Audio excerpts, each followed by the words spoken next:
Hello, welcome. Welcome, Katrina. My name is Kate. I'm so excited to sit down with you. This is my first interview and article that I'm writing for the Josephine Porter Institute, which is one of the leading biodynamic preparation makers, a beautiful nonprofit that's based out of Virginia in the US. I am in Canada, and you are joining me from New Zealand.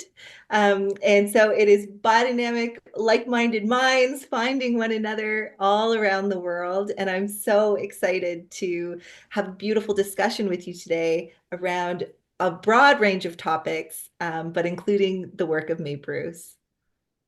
Wonderful to Uh, be here. Thank you for reaching out, and let's get into this. Okay, so first, I just want to hear a little bit about you. I want to hear about how you first got into biodynamics, how you first got involved, and where your passion for compost, how that evolved and started for you. That's a huge question, Justin, in and of it. Yeah. For me, biodynamics came about through anthroposophy. So my children, who are now 26 and 22, were at a Steiner school, a Waldorf school. But even before that, I was living in Japan and we came home to New Zealand. I think it was 2005. So it would have been around 2004. I had an English language student who was an empty nester mother, and she told me how her children, who were then like already like 30 years old, had gone to a Steiner kindergarten in Tokyo. And she described how they taught writing by um, through art. And she demonstrated this in a sort of foreign language lesson with a picture of a fire and then the kanji of the fire. And it was like I don't know, I had like a 4-year-old first kanji learning moment that from that point on, the Japanese symbol for fire, it's etched in my mind, the living essence of fire. So I feel like that might have been the seed, but I mean, I also had a parenting handbook that when I looked back later, it was like, huh, this was written by an anthroposophist, and I never knew that it was kind of infiltrating through my parenting.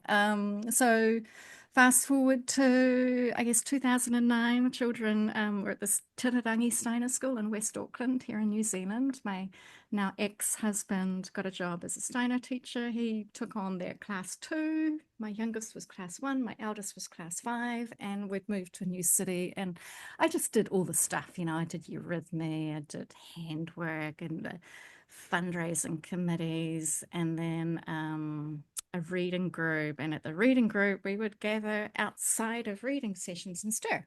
And I still remember that first stir. It was like, I'm not putting my hand in that bucket of cow manure. Like, what are you all doing? Like, this has gone too far. I'm happy to put on a silk gown and float around the eurythmy ball.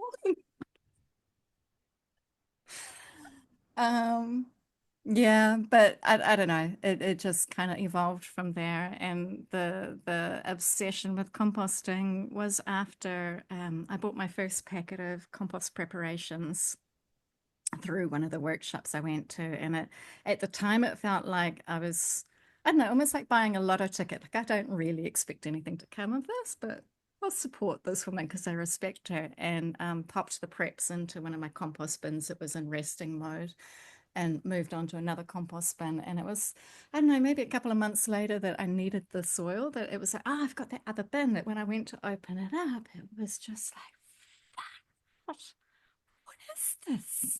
Just, it, I'd never felt anything like it. The sort of crumbly chocolate brownie, the soft, the life. And what I now think of, when Rudolf Steiner, I can't remember which chapter of the agriculture course it is, but he talks about soil being sensitive and intelligent and having consciousness. That this this compost was all of that. That it was kind of like one of those moments in life where just everything shifts and changed, and it was like, okay, I'm on board, 100%. And then read everything I could, went to every workshop I could. Then where else in the journey? A whole bunch of things started to fall apart, relationships, jobs. And in 2018, I started Blue Borage, my business, from a point of almost kind of breakdown. That it was like trusting in I guess, the borage as a plant ally in a way. I didn't realize until much later that the sort of borage as a herbal remedy often gives people courage. It was like choosing this plant and starting this business was an act of, yeah, kind of blind courage. Like there was nothing else that I wanted to do. Mm. So, just say, Well, and it's through your company, Blue Borage, that I found you. And I'm here in Ontario, and uh, trying to find mentors that are actually forthcoming and available and are kind of are actively growing and doing the work online has been a big challenge for me. And so when I found you online, it was like an angel drifted down, and I was so excited to take your courses.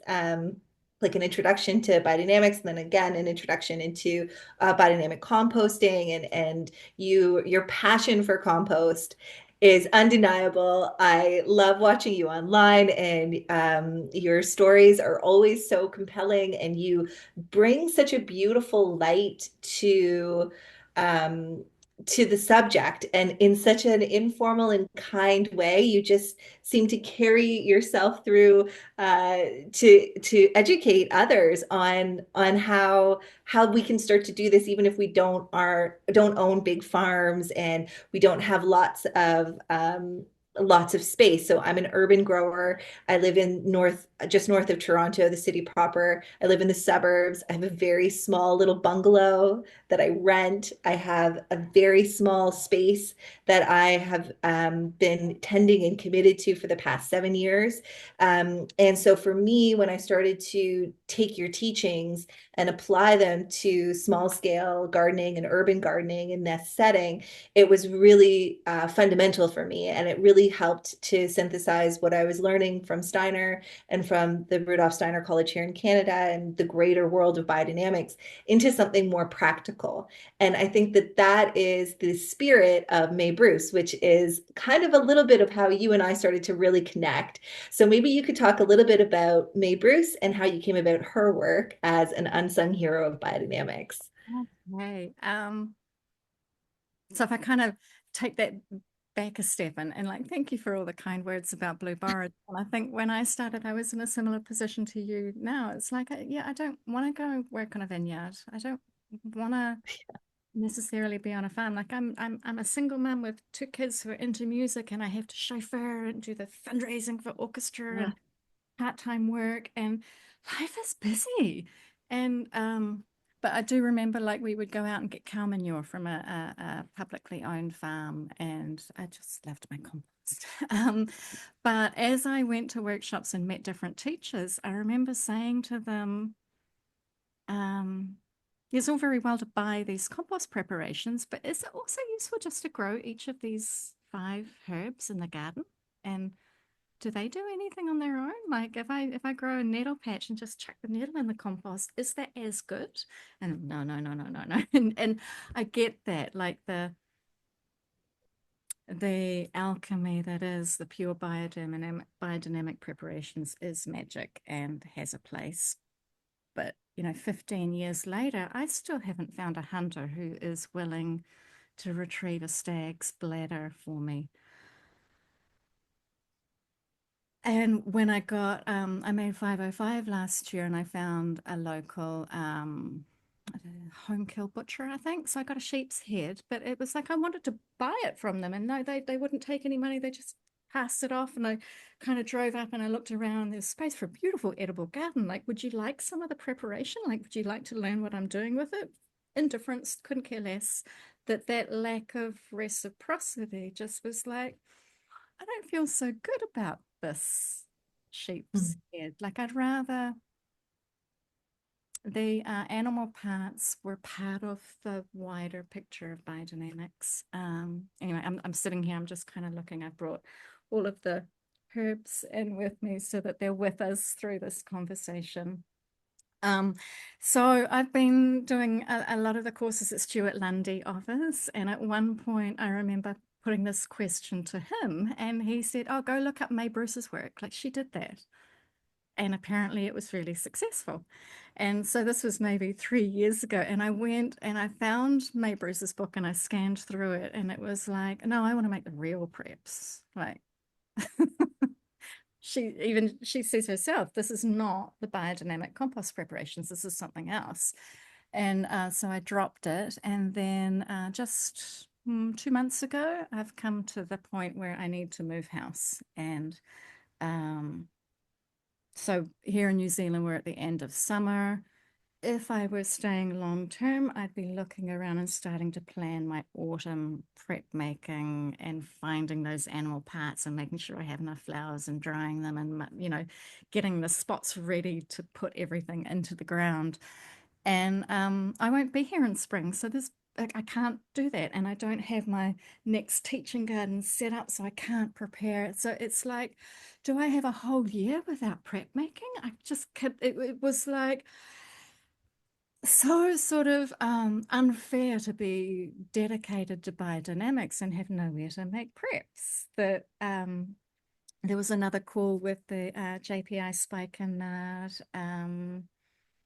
the agriculture course reading, and again Maye Bruce's name came up, and it was like, maybe this is a way to sort of transition to just following what she did and letting the flowers accompany me through this transition. So I got the book, I downloaded it, read it with this fresh perspective of this will have to be good enough for now. And I don't know, the language she uses is so earnest, so beautiful. And I think because it's not translated from another language, it was written by someone Mm-hmm. that Mm-hmm.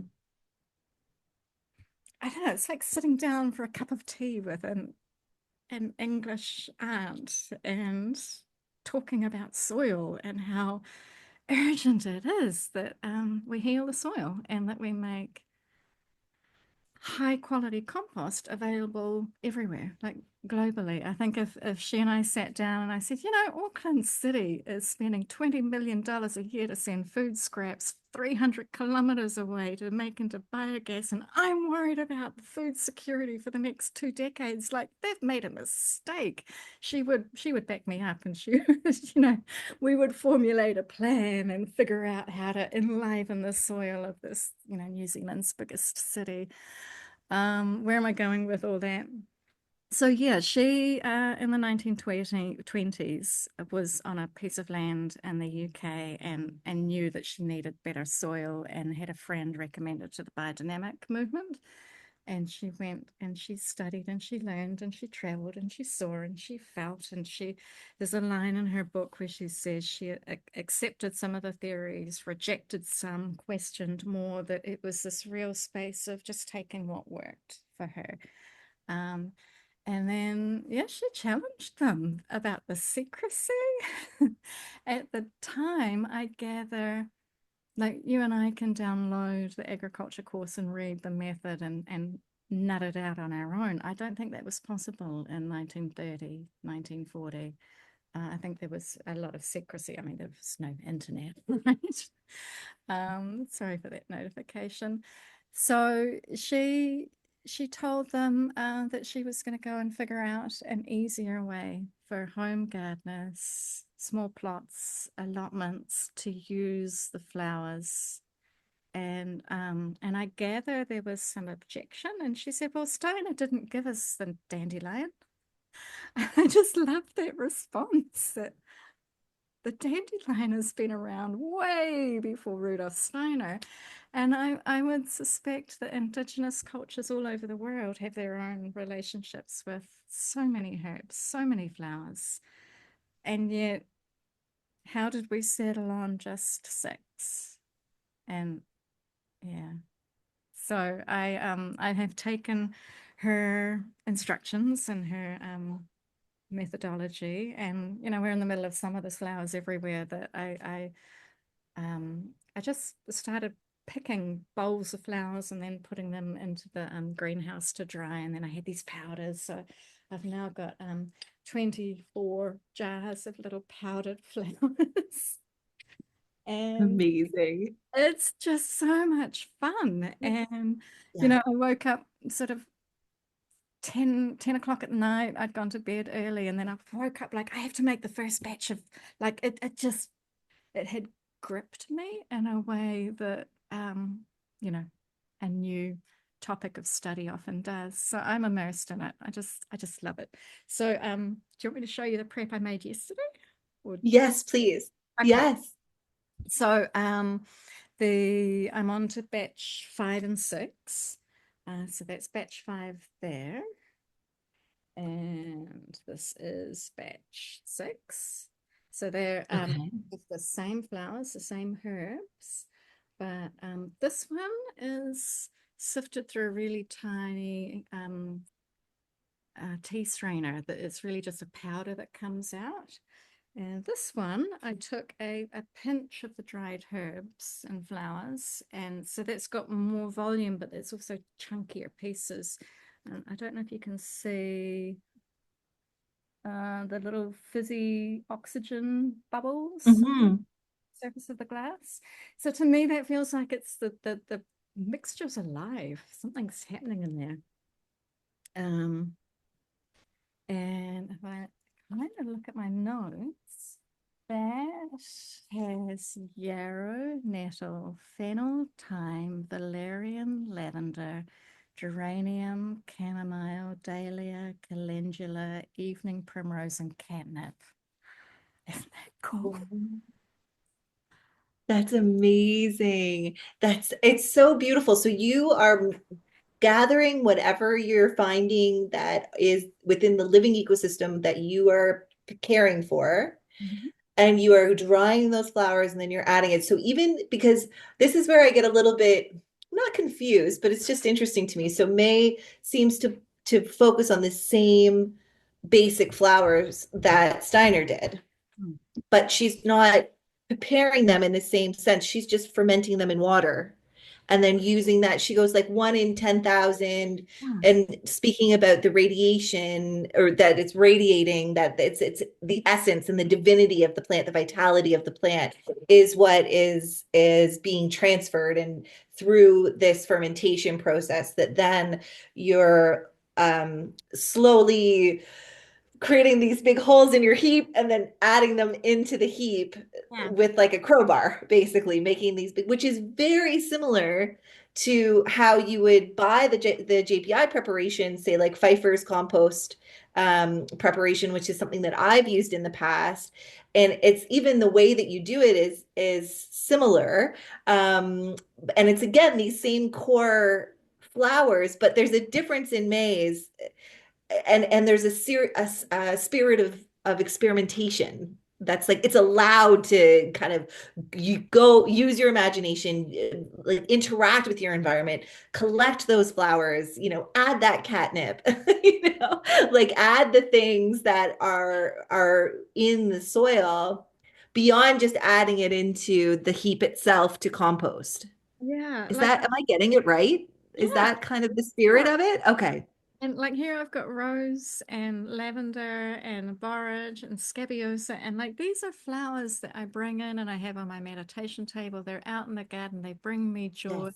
I'm certain that these plants, while they're flowering, are contributing to the health of the garden ecosystem and the plants next to them. That it just makes sense to me that these are healers in a way that maybe can't be quantified by scientific analysis, but by harnessing the petals and the flowers and drying them, storing them, turning them into a liquid and then using them, we're allowing that, yeah, like May says, the divinity of the flower, that like the plant allies to then go into our compost heaps and radiate that same well-being through the soil.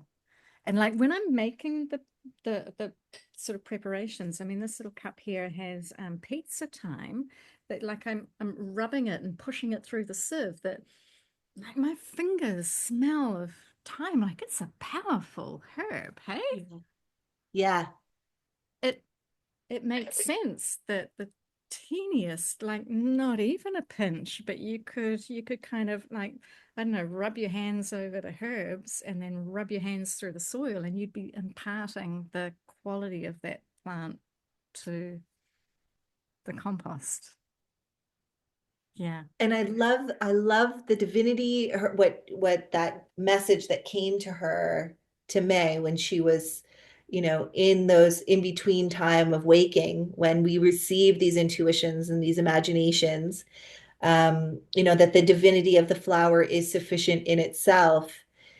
That is exactly it to me. And that by interacting with the divinity of your ecosystem and creating that lasting relationship, just that little pinch of time, and also how that transfers into your inner being. You're going to be eating the food that's grown from this. So you are bringing yourself, and as that human caretaker, to the next level of consciousness and caring for your environment in such a devout way. Oh, I just love it. I love it. I think it's beautiful. And yeah, I, I just love watching what you're doing and the work that you're doing in the world. I think it's so, so important to allow people to feel like they can experiment.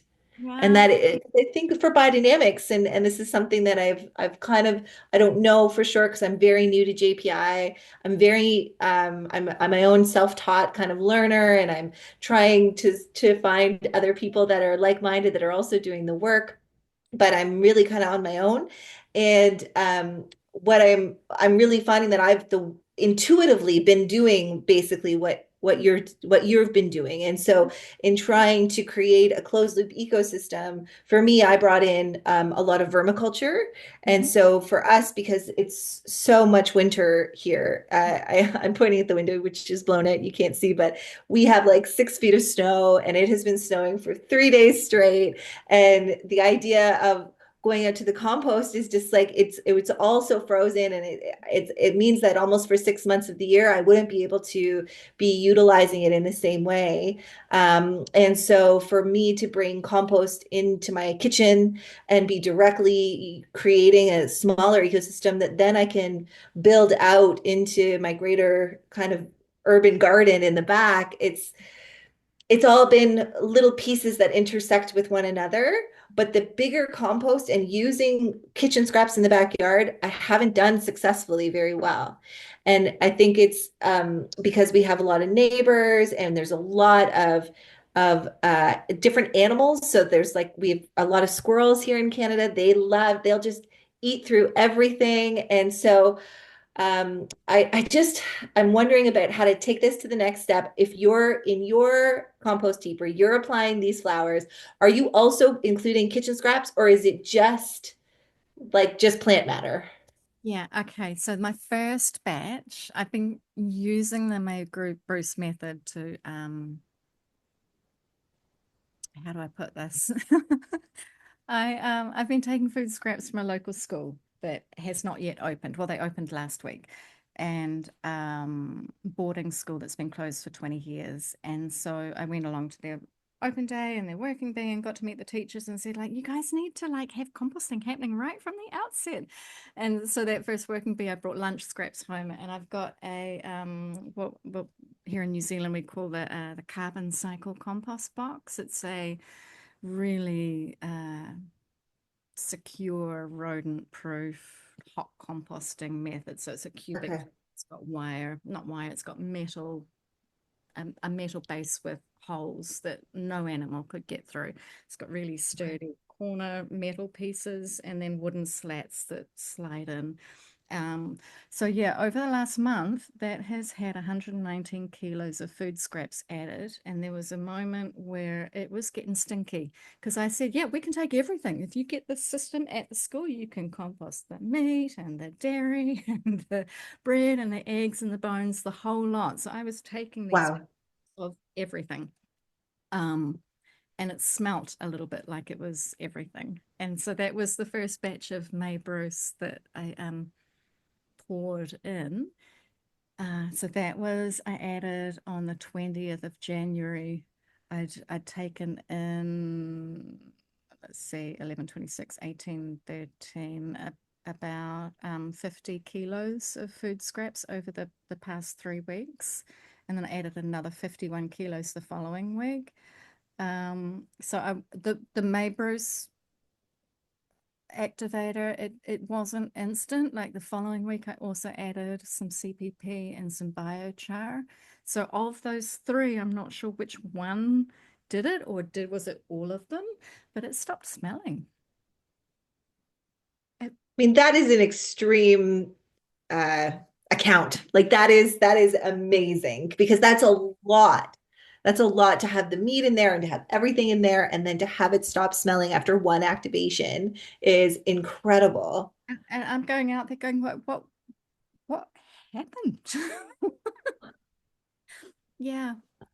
So this batch that I made yesterday is actually going into a pile today with a dead chicken. So my landlords here, we've got 3 acres. They've got 3 acres. I've got a tiny little quarter-acre section. And they've got about 20 chickens. So whenever we have a chicken fatality, I get to compost it. Build a dedicated hot compost. And this bird is smelling. And so today's test will be to see, does this help reduce the odor that's palpable? And it'll be interesting. I'll report back. And then Okay, yes. I imagine it will. is going to go into human manure compost. So I've got a compost toilet, which actually Yes. doesn't smell. It's by the time I make a hot compost with, 3 months worth of small additions into small compost piles, it's just like garden waste. But I'll still add the activator to that because I think it's a heck of a lot cheaper than buying a set of compost preps. We're up to, I think, Yeah. $30 a set, and I made 60 hot compost piles last year. But like if I used a full set of preps for each compost pile, I'm just gonna do Yeah. maths on that. That would be $1,800. Yeah. Yeah. Not I bad. think that for us, we don't have prep makers locally here in Canada. So I've previously been buying from JPI and then they send it up from the States. Um, but now just increasingly just the political divides that are occurring on the geopolitical landscape and just everything that's occurring is just creating wanting me making me want to become more and more sovereign in how I prepare my preparations, where I get them. I've had a lot of trouble growing stinging nettle myself, which is so interesting. And I've actually asked quite a few different friends who are also passionate gardeners and homesteaders. And they have access to established big beds of stinging nettle, or they've similarly struggled to get it to take. And the last 3 years, I've tried to grow it from seed, and I have a specific part of my raised bed that's like just for trying to grow stinging nettle. And I have one little plant that came up like last year, and I'm just hoping it didn't even grow big. It's like this tiny little thing, and I've been loving on it and loving on it. So I'm hoping and praying that it's going to come back in the spring. But it is a challenge. And so, so the idea that it could be more than just like, obviously, we want to have these basic six. Like, you want to have the yarrow and the nettle and the oak bark. Do you put oak bark in it? Yeah, oak bark, and I have them all written down. I'm forgetting them. Um, Um, Valerian, chamomile. Valerian. I got a valerian last gifted. I was gifted a valerian plant because that's another one. I mean, it's bizarre, but they're hard to find here. Like very hard. So, so I have chamomile. I have almost all of them now growing. But we'll see. It's not a lot. Like it's not like I would have so much that I would be able to keep making preparations. So I think that there is for people like me that are wanting to become more sovereign in how they prepare their preparations, this is so valuable because you can start small, even just, yes, while you're waiting for your stinging nettle patch to get it established and you're waiting for the chamomile to bloom, that you can start just by collecting what the garden is gifting you already, and that the divinity in the flower is enough in and of itself. And I do think that it's a lovely way for even sort of high school students or university students or young parents to just get to know those six plants. But I do think that once I'm settled again, I'll be diving back into the purest prep making and finding the hunter and legitimizing. I feel like we almost need a sort of a career path for people that want to be prep makers and Yeah, want this to be a livelihood and a profession. But right now, the here in New Zealand, unless you work for a winemaker, there's no need. There's no one is calling out for it. It's yeah. that's the struggle here too. Like, I'm on an urban street and I'm the only one that's even converting my lawn from this like turf grass to more of a wild meadow feel. I'm out there spraying and people are like looking at me like I'm a crazy person. Like, what are you doing? And so I think education is so much a part of it. And I've been trying to get it there, and children intuitively get it. Young people, they get the relationship to the elementals, they get it. They get the relationship of that the plant has a divinity. There's just an unspoken consciousness that isn't lost. And then as we age out and as we become, I think, indoctrinated, then people lose that sense of relationship. And so I've been trying to go to farm schools because a lot of even the farms around here that are organic they're not doing biodynamics. It's too complicated. Everyone says it's too much work. They Yeah. don't want to do it. That's the big thing I hear is it's just too much work, And or like I can't do it on the right day, yeah, you know. there's a woman I've spoken to recently who's highly respected within the sort of herbalist tree crops or sort of organic growing and she said I just can't get my head around it. Like there's just so much to read because she can't start until she understands the why and the how and the what and all the steps that I feel like this method gives someone like that a fun way to just play around and see what happens. And yeah, I also have a lot of hope where I live. Just north of me, there's a large region that produces a huge amount of vegetables for export and for local supply. And there's a trend within conventional growing to reduce pesticide use. Like it's now finally starting to happen, and they're kind of Mhm. going, well, what do we do now? So today is actually the closing date for submissions to have our voices heard on the gene technology bill here in New Zealand. That's so hopeful.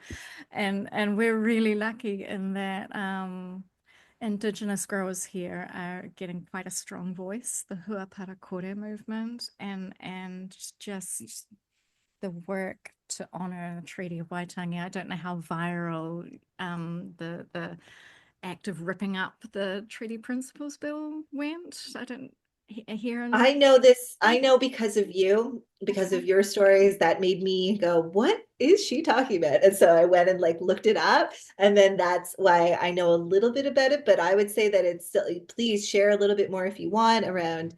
I think it's good for people to go look up and read Indigenous voices speaking about Indigenous rights, but just that Okay. for the biodynamic movement, we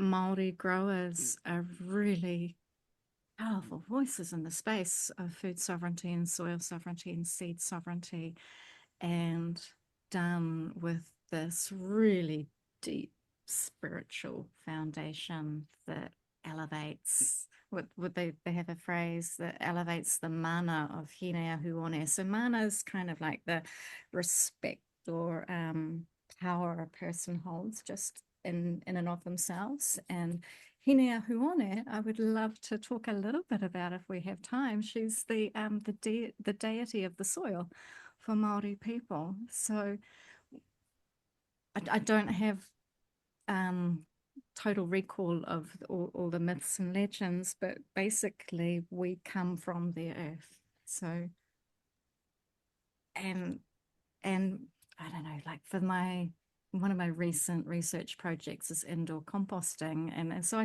I practice nature communication. So I'm talking with my compost piles, and like this batch that's going into the chicken was kind of tuning into what do I need to manage the odor around the specific pile. But when I tuned in with Hinea Huone, who I often call into my nature communication practice, and like checked in with her, like, do you want to be inside in a worm farm in a plastic bucket? Like, this feels like I'm taking you away from where you need to be. And it was just this kind of joyful, like if she could peel away the top layer of soil and come in and be with us in conversation in our daily lives. Like, she wants a seat at the table. She's kind of like this, like, I never thought you'd ask kind of sense of, yes, bring me in. So one of my things I'm proposing to Auckland Council for compost education is in our food scrap buckets that people, add their food scraps and then add a cup of soil, and then food scraps and add another cup of soil or compost, that the microbes will get to work inside that bucket. And that's actually honoring Hinea Huone to let her be part of it before the food scraps go smelly and yucky and disgusting and she gets rubbish. Does that make sense? Yes, absolutely. That makes sense. It's similar. Steiner's in his lectures on the four seasons and the archangels.